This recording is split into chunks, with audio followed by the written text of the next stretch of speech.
Hello friends, welcome to Study Tricks. दोस्तों, इस lecture series में हम डिस्कस कर रहे हैं UP triple S C AGTA exam के लिए एग्रीकल्चर साइंस के फुल सिलेबस को। आपको बता दूं, अगर आप इस लेक्चर सीरीज को कर लेते हैं तो आपके सिलेक्शन के चांसेस इस एग्जाम को लेकर बहुत ज़्यादा बढ़ जाते हैं, क्योंकि इस लेक्चर सीरीज के माध्यम से हम एक एक चीज़ को बहुत डिटेल में समझ रहे हैं और साथ में हम प्रैक्टिस भी कर रहे हैं। तो आज हम डिस्कस करने जा रहे हैं इसका पार्ट नंबर 4। इससे पहले हमने इसके 3 पार्ट्स बना दिए हैं। अगर आपने उन्हें नहीं देखा है तो डिस्क्रिप्शन बॉक्स में प्लेलिस्ट का लिंक मिल जाएगा, वहां से जाकर उनको देख सकते हैं। तो आज का हमारा टॉपिक है उत्तर प्रदेश की प्रमुख अनाज फसलें, यानी कि केरल क्रॉप्स ऑफ यूपी। तो इसे हम अच्छे से समझेंगे, उसके बाद इंपॉर्टेंट क्वेश्चन की प्रैक्टिस करेंगे। चलिए स्टार्ट करते हैं।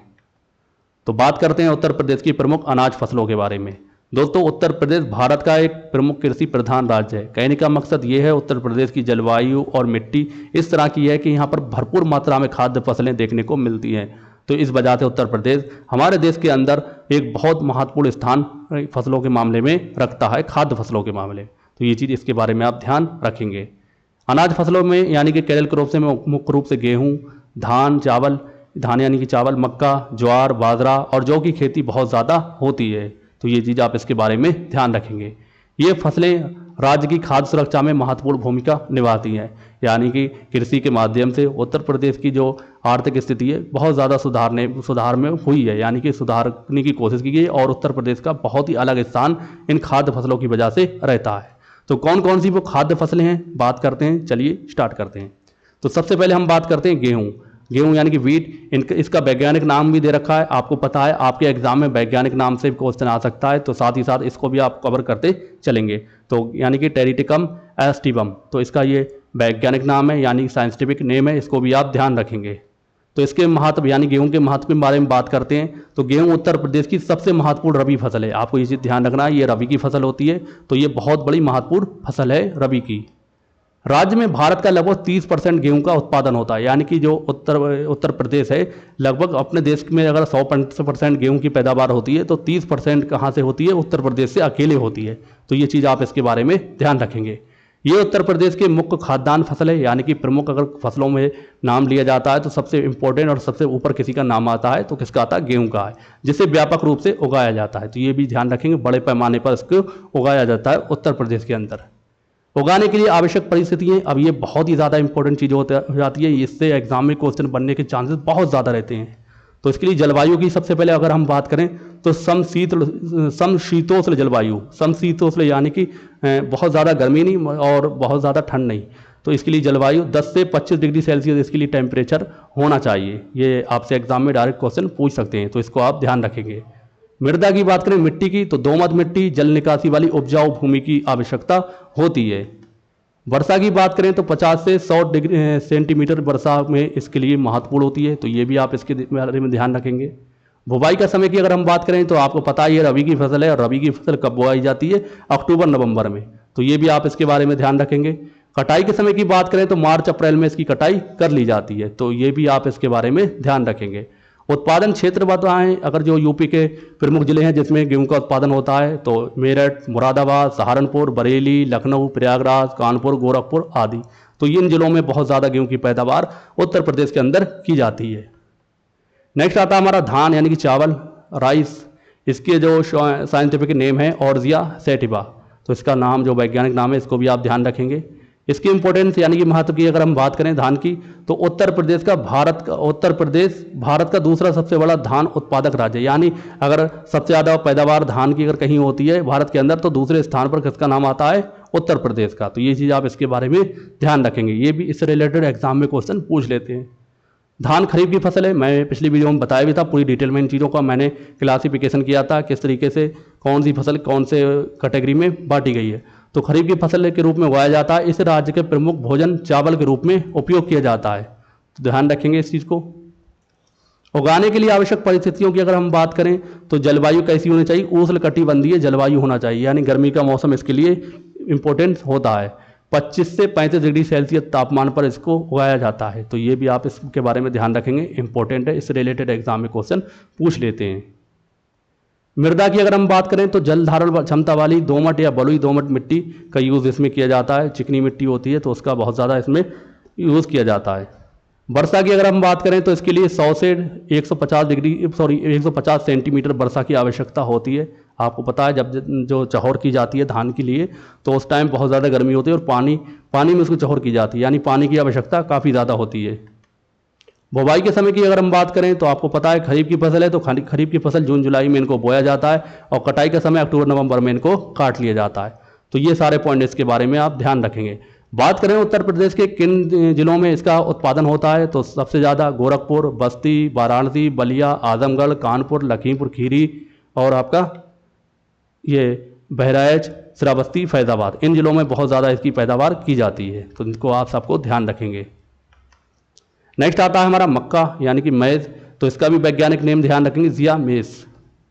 इंपॉर्टेंस की अगर हम बात करें तो मक्का उत्तर प्रदेश में खरीफ और रबी दोनों मौसमों में उगाया जाता है। तो ये बहुत ज़्यादा इंपॉर्टेंट पॉइंट है, ये चीज़ आप ध्यान रखें, खरीफ और रबी दोनों मौसमों में इसको उगाया जाता है। एग्जाम में आपसे क्वेश्चन भी पूछ लेते हैं कि मक्का एक ऐसी एकमात्र फसल है जो खरीफ और रबी के दोनों के मौसमों में इसको उगाया जाता है। इसे पशु चारे, खाद्य उत्पादों, औद्योगिक उपयोगों के लिए उगाया जाता है। तो ये भी आप इसके बारे में ध्यान रखेंगे।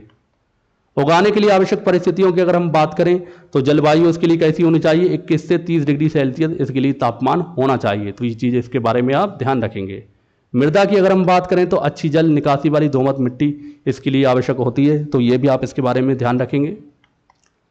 वर्षा की अगर हम बात करें तो 50 से 100 सेंटीमीटर इसके लिए वर्षा की आवश्यकता होती है, ध्यान रखेंगे। बुवाई का समय जून जुलाई, जब खरीफ के टाइम बोया जाएगा तो जून जुलाई होगा और अक्टूबर नवंबर यानी कि रबी फसल के रूप में इसका जब बोआई करी जाएगी तो अक्टूबर नवंबर में इसको बोया जाएगा। तो ये चीज़ भी आप इसके बारे में ध्यान रखेंगे। कटाई के समय भी इसी तरीके से खरीफ के हिसाब से सितंबर अक्टूबर और रबी के हिसाब से मार्च अप्रैल में इसको काट लिया जाता है। तो ये चीज़ आप इसके बारे में ध्यान रखेंगे। दोस्तों जो हमारी बुक इस एग्जाम के लिए रेडी हो रही है उस बुक में बहुत डिटेल में इन चीज़ों को दे रखा है और बहुत अच्छी तरीके से आप उसको समझ लेंगे।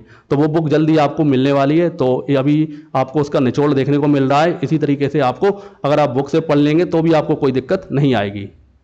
उत्पादन क्षेत्र की अगर हम बात करें तो गोरखपुर, देवरिया, कुशीनगर, बलरामपुर, सिद्धार्थनगर, बहराइच और बाराबंकी जिले प्रमुख मक्का के उत्पादक क्षेत्र हैं। तो इन सबको भी आप ध्यान रखेंगे। नेक्स्ट आता है हमारा ज्वार, सौरगम, इसे हम जो इंग्लिश में बोलते हैं सौरगम बाई कलर है इसकी जो वैज्ञानिक नेम है। इसकी इंपॉर्टेंस यानी कि महत्व की अगर हम बात करेंगे तो इंपॉर्टेंस ध्यान रखेंगे। ज्वार एक मोटा अनाज है जो सूखा सहिष्णु फसल है, ध्यान रखेंगे, सूखा सहिष्णु फसल है, मतलब सूखे क्षेत्रों में इसको बहुत ज़्यादा उगाया जाता है। ये खाद्य अनाज और पशु चारे दोनों के रूप में इसका उपयोग किया जाता है, यानी इसका दलिया वगैरह बनता है या रोटी, ज्वार की रोटी भी बना के खाई जाती है। तो पशु चारा भी इसके लिए, पशु चारे के रूप में भी इसको बहुत ज़्यादा यूज़ किया जाता है। उगाने के लिए आवश्यक परिस्थितियों की अगर हम बात करें तो जलवायु इसके लिए कैसी होनी चाहिए, 25 से 32 डिग्री सेल्सियस इसके लिए तापमान होना चाहिए। वहीं मृदा की अगर हम बात करें तो बलुई दोमट और काली मिट्टी इसके लिए बहुत ज़्यादा इंपॉर्टेंट होती है, ध्यान रखेंगे। बाकी वर्षा 40 से 100 सेंटीमीटर के लिए वर्षा की आवश्यकता होती है, किसके लिए, ज्वार के लिए। बुवाई का समय अगर हम बात करें तो आपको पता है खरीफ की फसल है, जून जुलाई में इसको बोया जाता है और कटाई का समय की अगर हम बात करें अक्टूबर नवंबर में इसको काट लिया जाता है। उत्पादन क्षेत्र की अगर हम बात करें तो बुंदेलखंड और पूर्वी उत्तर प्रदेश के कुछ जिले में ज्वार की खेती होती है, यानी जहाँ पर बहुत ज़्यादा बारिश नहीं होती है, बहुत ज़्यादा थोड़ा मतलब सूखा क्षेत्र रहता है, तो वहाँ पर इसके लिए आवश्यक होता है। नेक्स्ट आता है बाजरा, पेर्ल मिलेट्स, तो इसका पेनीसेटम गैल्यूकम, तो इसका ये वैज्ञानिक नाम है, इसका नाम ध्यान रखेंगे। इंपॉर्टेंस की अगर हम इसकी बात करें तो बाजरा सूखा सहिष्णु फसल है, तो ये भी सूखे क्षेत्रों पर उसको उगाया जाता है और ये पोषक तत्वों से भरपूर है, यानी ध्यान रखेंगे पोषक तत्वों से भरपूर है, इसको बहुत ज़्यादा यूज़ किया जाता है। इसे गरीबों का अनाज कहा जाता है क्योंकि ये कम पानी में अच्छी उत्पादन हो देता है, यानी कम पानी में भी बहुत अच्छा उसका उत्पादन हो जाता है। और फसलों के लिए हमें पानी की आवश्यकता बहुत ज़्यादा पड़ती है, लेकिन ये कम पानी में इसमें काम चल जाता है। उगाने के लिए आवश्यक परिस्थितियों की बात करें तो जलवायु इसके लिए कैसी होनी चाहिए, 25 से 35 डिग्री सेल्सियस इसके लिए तापमान होना चाहिए, ये चीज़ आप इसके बारे में ध्यान रखेंगे। मृदा इसके लिए रेतीली और बलुई दोमट मिट्टी की आवश्यकता होती है, ध्यान रखेंगे ये भी। वर्षा की अगर हम बात करें तो 40 से 75 सेंटीमीटर इसके लिए वर्षा की आवश्यकता होती है, किसके लिए, बाजरे के लिए। बुवाई का समय की अगर हम बात करें जून जुलाई, क्योंकि खरीफ की फसल है तो जून जुलाई में इसको बोया जाता है और कटाई का समय अक्टूबर नवंबर में इसको काट लिया जाता है, ध्यान रखेंगे। उत्पादन क्षेत्र बात करें कि उत्तर प्रदेश के किन जिलों में इसका उत्पादन होता है, सबसे ज़्यादा आगरा, अलीगढ़, एटा, मथुरा, मैनपुरी, इटावा और झांसी में इसका उत्पादन होता है। तो ये आप इसके बारे में ध्यान रखेंगे। तो ध्यान रखेंगे ये बाजरा की प्रमुख खेती इसमें की जाती है इन जिलों में। नेक्स्ट आता है हमारा जौ यानी कि बेरली। इसके जो वैज्ञानिक नाम है हॉर्डियम बल्गर, तो ध्यान रखेंगे इसको। इंपॉर्टेंस की अगर हम इसकी बात करें तो जौ रबी सीजन की फसल है जो मुख्य रूप से बियर, पशु चारे और औद्योगिक उत्पादों में उपयोग होती है। ध्यान रखेंगे, बियर जो बनती है, बियर बहुत ज़्यादा आप नहीं पीते होंगे, बहुत ज़्यादा लोग पीते हैं, तो बियर क्या किससे बनती है? जौ से। जौ की मात्रा उसमें भरपूर होती है। उगाने के लिए आवश्यक परिस्थितियों की अगर हम बात करें तो जलवायु 10 से 25 डिग्री सेल्सियस इसके लिए तापमान की आवश्यकता होती है, इसको आप ध्यान रखेंगे। मृदा की अगर हम बात करें तो अच्छी जल निकासी वाली उपजाऊ दोमट मिट्टी की आवश्यकता इस फसल के लिए होती है। वहीं वर्षा की अगर हम बात करें तो 40 से 75 सेंटीमीटर वर्षा की आवश्यकता इसके लिए पड़ती है।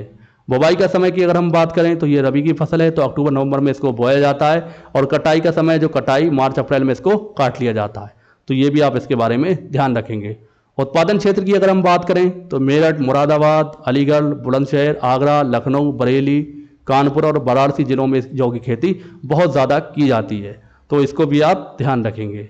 तो हमने इसे डिटेल में इस टॉपिक को समझ लिया है। अब हम कुछ इंपॉर्टेंट क्वेश्चन की प्रैक्टिस करते हैं। चलिए कुछ क्वेश्चन की प्रैक्टिस करते हैं और आप साथ साथ प्रैक्टिस करते चलेंगे, तब आपको लगेगा कि आपको कितना समझ में आया और किस तरीके से क्वेश्चन एग्जाम में आपके बन सकते हैं। तो हमारा पहला क्वेश्चन है, उत्तर प्रदेश का प्रमुख अनाज फसल कौन सी है? ये आप आसानी से बता सकते हैं। उत्तर प्रदेश की प्रमुख अनाज फसल कौन सी है? तो वो है गेहूँ। भारत का 30% गेहूँ उत्तर प्रदेश में उत्पादन किया जाता है, ये भी आप ध्यान रखेंगे। तो ऑप्शन हमारा सी करेक्ट हो जाएगा। अगला क्वेश्चन है हमारा, उत्तर प्रदेश में धान की खेती मुख्य रूप से किस मौसम में की जाती है? तो धान की खेती किस मौसम में की जाती है? तो धान खरीफ की फसल है। खरीफ की फसल कब बोई जाती है? खराब मौसम में। मैंने पिछले वीडियो में बताया था, खराब मौसम मतलब एक ट्रिक की तौर पर बताया था, खराब मौसम यानी खरीफ से रिलेट करके। तो कब होती है खरीफ की फसल, यानी खराब मौसम कब होता है? बरसात में। ऑप्शन है इसमें हमारा बी करेक्ट हो जाएगा। अगला क्वेश्चन हमारा, गेहूं की खेती के लिए उत्तर प्रदेश में बुवाई का समय कौन सा है? तो गेहूं की खेती की जो गेहूं होता है रबी की फसल होता है, और रबी की फसल कब बोई जाती है? अक्टूबर नवंबर में इसको बोया जाता है और मार्च अप्रैल में इसको काट लिया जाता है। तो इसमें ऑप्शन हमारा बी करेक्ट हो जाएगा। अगला क्वेश्चन हमारा, उत्तर प्रदेश में सबसे अधिक धान उत्पादन किस जिले में होता है? तो किस जिले में होता है? गोरखपुर में। ऑप्शन हमारा बी करेक्ट हो जाएगा, ध्यान रखेंगे। अगला क्वेश्चन हमारा, मक्के की खेती उत्तर प्रदेश में किस मौसम में की जाती है?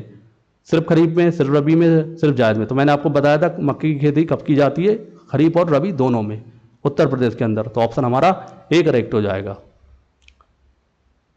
अगला क्वेश्चन हमारा, बाजरे की खेती के लिए कौन सी मिट्टी सबसे उपयुक्त मानी जाती है? तो बाजरे की खेती के लिए कौन सी मिट्टी सबसे उपयुक्त मानी जाती है? रेतीली और बलुई दोमट। ऑप्शन हमारा ए करेक्ट हो जाएगा। ये सब मैं अपनी वीडियो में बता चुका हूं, आप अगर ध्यान से देखे होंगे तो आसानी से सारे क्वेश्चन कर सकते हैं। अगला क्वेश्चन हमारा, उत्तर प्रदेश में जौ की खेती मुख्य रूप से किस उद्देश्य की जाती है? तो किस उद्देश्य से की जाती है? औद्योगिक उपयोग और पशु चारे के लिए इसका उपयोग किया जाता है। ऑप्शन हमारा बी करेक्ट हो जाएगा। अगला क्वेश्चन हमारा, उत्तर प्रदेश में ज्वार की खेती मुख्य रूप से किस क्षेत्र में की जाती है? तो किस क्षेत्र में की जाती है? बुंदेलखंड में। ऑप्शन हमारा बी करेक्ट हो जाएगा, इसमें ध्यान रखेंगे।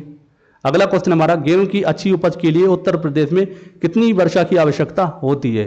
तो आपको पता है गेहूं की खेती के लिए बहुत ज़्यादा वर्षा की आवश्यकता नहीं होती है, तो ध्यान रखेंगे 50 से 100 सेंटीमीटर वर्षा होगी तो इसमें काम चल जाएगा। ऑप्शन हमारा बी करेक्ट हो जाएगा। अगला क्वेश्चन हमारा, उत्तर प्रदेश में प्रमुख अनाज फसलों के उत्पादन को बढ़ाने के लिए कौन सी तकनीक और अधिक प्रभावी है? तो कौन सी है? सिंचाई व्यवस्था में सुधारना, यानी कि सिंचाई व्यवस्था को अगर सुधार दिया जाए तो जो अनाज फसलें हैं उनका उत्पादन में बढ़ोतरी हो जाएगी। तो इसमें ऑप्शन हमारा बी करेक्ट हो जाएगा। दोस्तों आपको बता दें, ये यूपी SSC AGT एग्जाम के लिए हमारी टेस्ट सीरीज लॉन्च की जा चुकी है। ये आपको एप्लीकेशन पर मिल जाएगी, जिसकी प्राइस मात्र 111 रुपये रखी गई है। आप इससे बहुत बेहतरीन ढंग से प्रैक्टिस कर सकते हैं। इसमें UPG के कंप्यूटर और आपका ये एग्रीकल्चर साइंस से जिस तरीके से यूपी SSC का सिलेबस है उसी के अकॉर्डिंग इसको हमने ये बनाया है। तो इसका एक टेस्ट फ्री है, उस टेस्ट को आप जाकर दे सकते हैं। अगर आपको लगता है ये परचेस करना चाहिए तो इसको परचेस कर सकते हैं। और आपको बता दें, इसकी बुक AGT एग्जाम की बुक रेडी हो चुकी है, बस प्रिंटिंग के लिए भेजना बाकी है। उसमें देखा जा रहा है कि कौन सा टॉपिक आपका रह गया, कौन सा नहीं रहा है, यानी पूरी तरीके से प्रूफिंग चल रही है। प्रूफिंग होते ही इसे प्रिंट के लिए भेज दिया जाएगा और उसकी कॉस्ट कम से कम रखी जाएगी। मार्केट में जितनी भी बुक चल रही हैं उनसे बेहतर उसमें कंटेंट मिलेगा और प्राइस में सबसे कम मिलेगी, और इंपॉर्टेंट क्वेश्चन की प्रैक्टिस भी उससे कर लेंगे। तो बहुत अच्छी बुक लिखी जा रही है, आपको कोई फालतू बुक लेने की आवश्यकता नहीं है, महंगी बुक आप ना लें, और इसकी प्राइस भी हम कम से कम रखने की पूरी कोशिश करेंगे। बाकी कंप्यूटर की बुक आप लेना चाहते हैं तो ले सकते हैं, ये आपको इस टाइम मिल जाएगी। प्रिंटिंग इसकी स्टॉक अवेलेबल है। 369 रुपये की ये बुक है डिलीवरी सहित, यानी 369 रुपये आप परचेस कर लेंगे तो आपके पास ये घर पर पहुंच जाएगी। तो इसके लिए आप व्हाट्सएप पर कांटेक्ट कर सकते हैं या एप्लीकेशन पर भी इसका ऑर्डर दे सकते हैं। बाकी हमारा एक क्वेश्चन है जिसका आंसर आपको कमेंट बॉक्स में बताना है, इससे आपको आइडिया लग जाएगा किस तरीके का आपने कितना पढ़ा। गरीबों का अनाज किस फसल को कहा जाता है, आपको कमेंट बॉक्स में इसका आंसर बताना है। और इसी तरीके की ये लेक्चर सीरीज आपको मिलती रहेगी। आपको कोई भी इसके लिए चार्ज नहीं देना, महंगे कोर्स ज्वाइन करने की ज़रूरत नहीं है। आप एक बार ये बताएं कि आपको वीडियो पसंद आ रहा है नहीं आ रहा है, कमेंट करके बता सकते हैं। एक एक चीज़ को हम डिटेल में समझ रहे हैं, अगर कहीं सुधार करने की ज़रूरत होगी तो वो भी आप बता सकते हैं। तो इस वीडियो को जितना ज़्यादा हो सकता है शेयर करें और अपने दोस्तों के साथ शेयर करना ना भूलें। बहुत बेहतरीन ढंग से आपको बहुत बेहतरीन कंटेंट प्रोवाइड कराया जा रहा है। तो मिलते हैं दोस्तों हम अगली वीडियो में, तब तक के लिए जय हिंद जय भारत।